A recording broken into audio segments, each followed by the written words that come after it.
Remember, with peel outs, you have to aggressively leave the eddy in order to get out into the current. On larger rapids, where the difference between the downstream current and the upstream eddy current is pretty big, you can expect a little tube suck too as you peel out.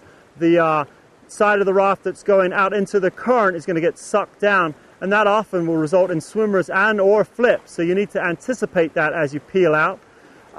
Aggressively peeling out, but understanding that a sort of a conservative angle as you first start getting out into the current will probably alleviate a certain amount of that tube suck as you work your way out of the rapid, out of the eddy.